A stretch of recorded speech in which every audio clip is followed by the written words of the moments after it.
Craig, let's start with the critical assessments of evidence for the charge we're talking about today. This one, I can't fathom how this one was even laid on you. You were charged with attempted indecent assault. How did that happen? Attempted indecent assault. Apparently, this particular individual, C2, during performance, sensed or had the vibe or somehow knew that I was going to break from the usual playing of the scene and I was going to kiss her. So prior to any motion to suggest a kiss, she said she felt compelled to push me over to prevent me from kissing her. So, there are so many things wrong with that. Clearly I wasn't going to kiss her, but moreover, the night she claimed this happened, the choreographer, the resident director, as I understand it, certainly Vanessa, were in the audience. No one pushed me over on stage this night. There was no attempt to kiss her by me. Again, if this had been thoroughly investigated, even if you just spoke to some of the cast on stage, or indeed, as I mentioned, Vanessa was in the audience that night. Okay, if the cops didn't want to speak to Vanessa, speak to the choreographer or speak to any of the other folks who were in the audience, you would have found out that I wasn't pushed over and I didn't attempt to kiss anybody. But there you are, charged with allegedly attempting to assault someone. I mean, again, a full house, you know, of your partner Vanessa, cast and crew. I mean, it would have been in the show notes at the very least if something went awry. If the leading man of any show had been pushed over by someone on stage, a fellow cast member, particularly in this instance, someone from the ensemble, the chorus, well, let's just say that would be a big thing within the company. The producers would hear about it. The director would hear about it. It would be noted in the show report. There would be considerable comeuppance over that sort of behaviour. It simply didn't happen. I mean, again, I get back to the police that charged you for this. I mean, again, it's due diligence in regards to investigating whether this happened. Obviously, that wasn't done. And secondly, too, with this allegation from or C2, as we call her, wouldn't you think, geez, how's this going to get up? How are we going to get this one over the line when it was almost like something that was made up in her head that just didn't happen? It's like the show that didn't happen. Yeah, again, I'm laughing, but it's not funny. You say it's like she just made up something to add to the collection of stories. I mean, it's hard for me to imagine doing this to someone, but I would be already thinking, gosh, I'd have to get out the front of the theatre at the end of the night and just get everyone's details and let them know what I had in mind. I mean, again, I use the word, but it's preposterous. And the fact that she didn't think about how am I going to prove this when it's allegedly taken place in front of a full house, in front of the choreographer of the show is in the audience this night. Could you imagine if the choreographer of the show saw his leading man pushed over by someone on stage? They'd be hell to pay. It's almost like the press should have got a hold of this and did a story on her regarding such a claim that didn't happen. To me, that's more of a story than the accusation itself. Yeah. Listen, we hear so often today, don't we? It's in the public interest. It's in the public interest that we show what a bully Mr. McLachlan was. I'll tell you what's in the public interest. The public interest should be about this stuff. This is what people were saying and concocting to bring Mr. McLachlan down. Now, the other allegation this cast member made was that she came into your room after a show and you were undressing. She claimed you took off underwear, you took it off in front of her. The press, called this indecent exposure. Yeah, they did. Just for the record, even if my beloved, my partner Vanessa, came to my dressing room, which she did most nights, but if she came at a time where I was stripping, just out of habit, because at any point crew members can come in, one of the producers, anyone could just, and it's interesting, they'd knock on your door and open it before you had a chance to go, hang on a minute. Yeah. So I had a habit of moving into a little ensuite shower toilet area of my dressing room just to drop my knicks, or at the very least stand behind a chair. So this notion that she's come to my dressing room and in front of her, as she described, I just took my pants down, that is, again, that is just a ridiculous claim. And by the way, I think she went on to talk about, and I took my shoes and my socks off. Hang on a minute, this is post-performance. We're all getting dressed to go home. Why am I taking my shoes and socks and undies off? So you should have been taking stilettos and stockings off. But she would never have been back in my dressing room quick enough to see the stilettos and knickers removed. You know, she's saying undies, shoes and socks. I'm getting dressed to exit the dressing room. So, anyway, there you are. That's real defamation there. And really disgraceful, isn't it? I mean, again, I don't know, you know, just with that shoes and socks claim, I mean, it's pretty obvious to anyone that you wouldn't have shoes and socks on. You wouldn't be taking them off after a show. No, I don't know of a production of the Rocky Horror Show where the character of Dr. Frankenfurter wears Blundstones and wintry socks. Maybe such a production exists somewhere, but not this one. Yeah, look, it's, again, if you read it in a script, you'd laugh out loud. But again, it was used as another ingredient in this very poisonous cake. But again, I keep harping back to the police again. Any policeman investigating this, it's a Rocky Horror Show. Hang on, you're in the room with this person and he's taking his shoes and socks off. What, after a show? That doesn't make sense. I'm not even a policeman. I'm going to ask that question. Yeah, exactly. Also, C2 also told stories of you trying to get into her best friend of the show's shower, that you removed her underwear and kissed her on the vagina during a scene. Yeah, it's kind of mind-blowing, isn't it? Let's address the shower thing first. What's interesting is the best friend who, I don't even know, reflecting on the dressing rooms, if the best friend had a shower in her dressing room, but that's beside the point. The best friend herself made no such claim. The best friend herself didn't say that I'd ever tried to get in the shower with her, or more force her into the shower and I'd join her. The thing about, and I won't get into what's anatomically correct in this idea that I kissed someone on the vagina, but I just ask you and those listening to just ponder this for a minute. Imagine saying, and I think I'm sure she's referring to the same best friend who said no to the shower business.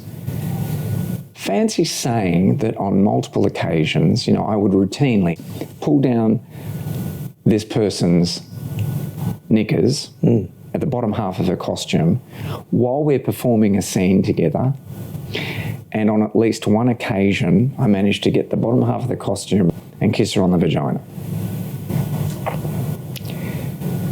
It's preposterous. Now, we're unable to mention names of those who took the stand in closed court. But let me just say this. Imagine someone being asked that in a court of law, being asked if they'd ever said that to anyone before. Have you ever said, or did you ever say to anyone, that Mr. McLachlan routinely pulled down the pants of a female colleague and on at least one occasion kissed them on the vagina? And the individual being asked goes, no, I've never said that. You're quite sure? Yes, because you'd be pretty certain of remembering saying something as outrageous as that, right? Yes. You've never said, no. Only to have my legal team hit the play button on a device and you hear... He would try and get into the shower when she was in the shower. Really?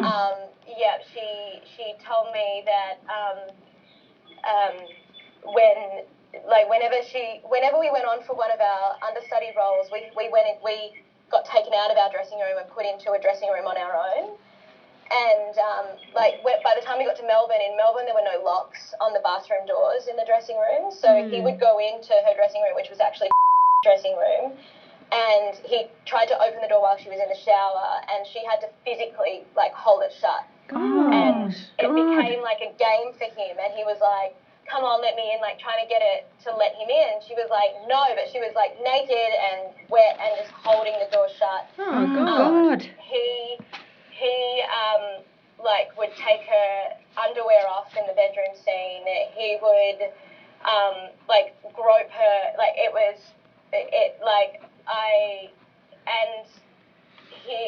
She only told me recently that he at one time in the bed scene, he took her underwear off and kissed her vagina. Fancy making up a story like that. I'll tell you what's shocking is that any journalist, irrespective of how badly they wanted to bring someone down, would think for a second that that could possibly be true.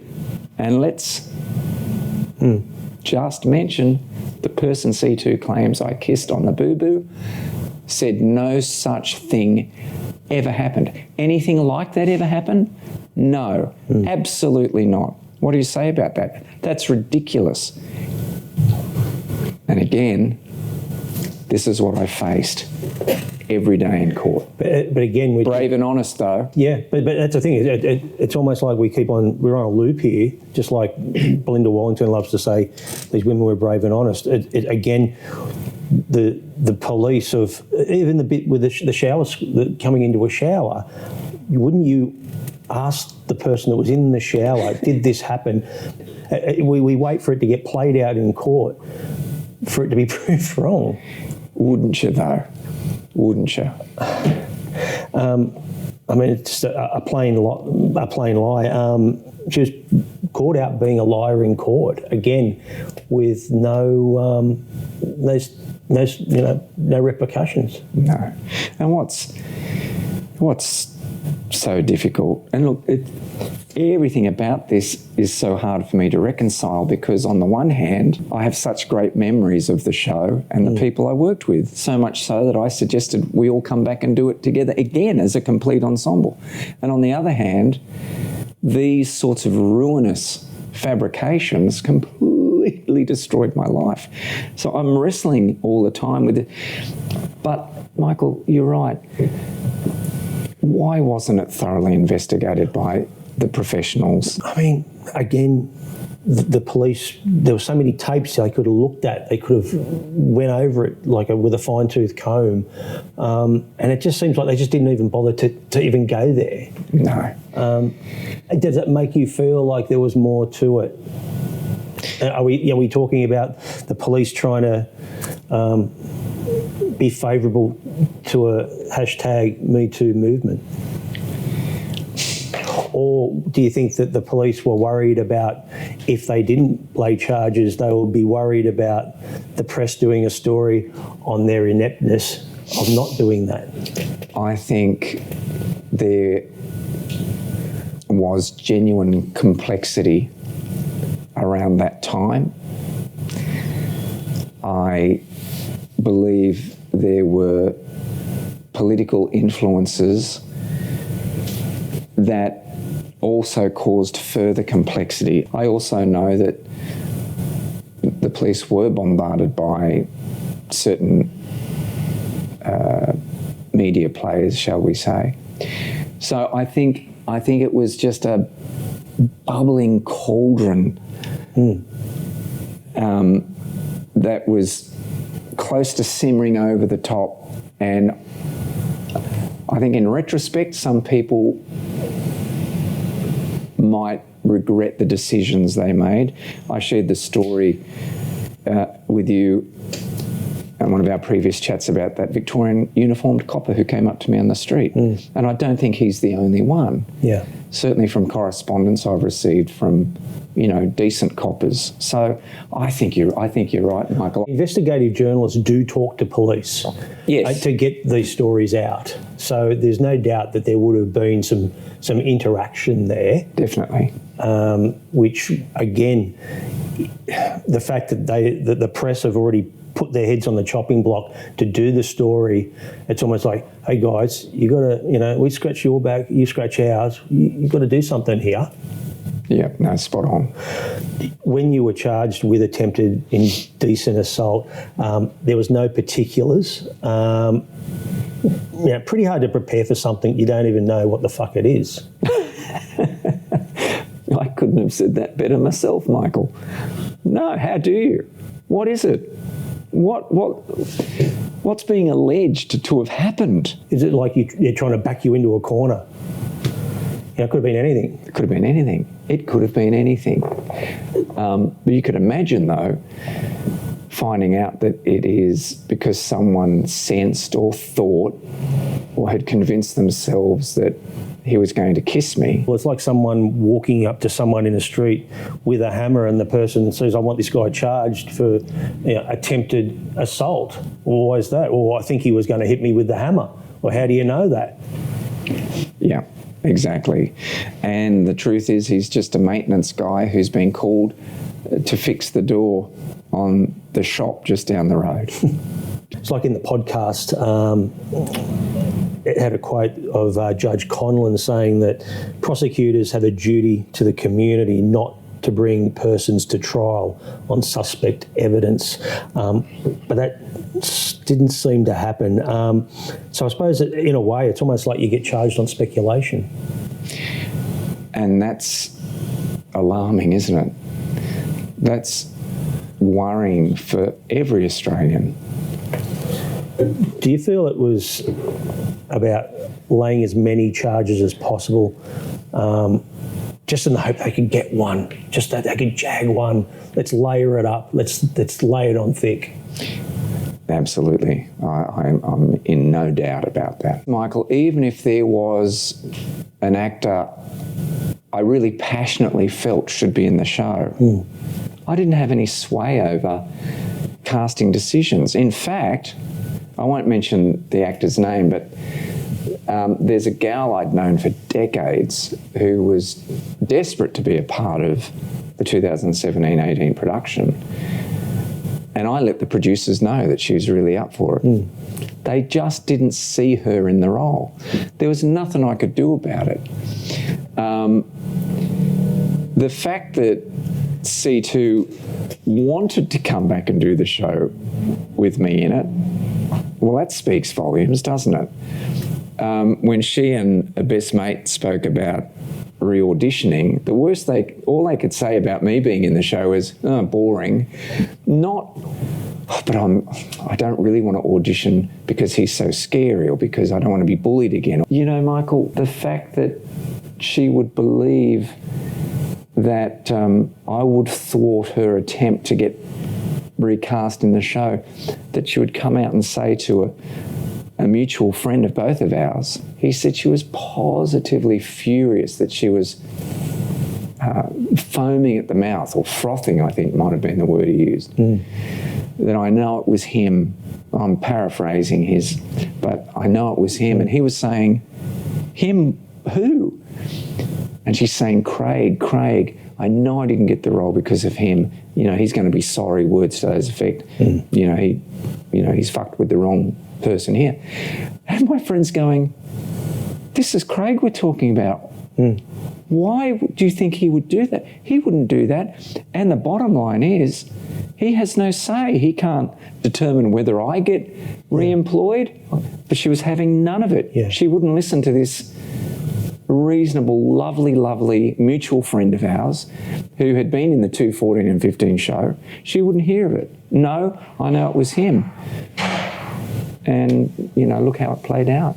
Also, too, just on all of this, pictures, text messages, emails, you kept a lot of them. Love you, Craigie. Working with you is such a privilege. Thanks for the message, on and on and on. We should have our own show together. And the list goes on and on and on. C2 exaggerated in all the charges that stem from her, changing police statements, inconsistencies, C2's credibility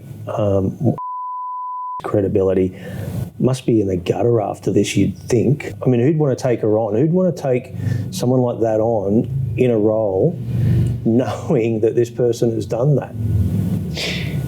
Or what she's capable of. It's almost like they've decided to become these advocates, but not very worthy ones. In all this, there's my truth and the truth. The truth came out, yet in the minds of many, my truth is still believed. Yes, that hasn't been put to me quite in that fashion before, but you know what, Cain, dare I say it, you're spot on.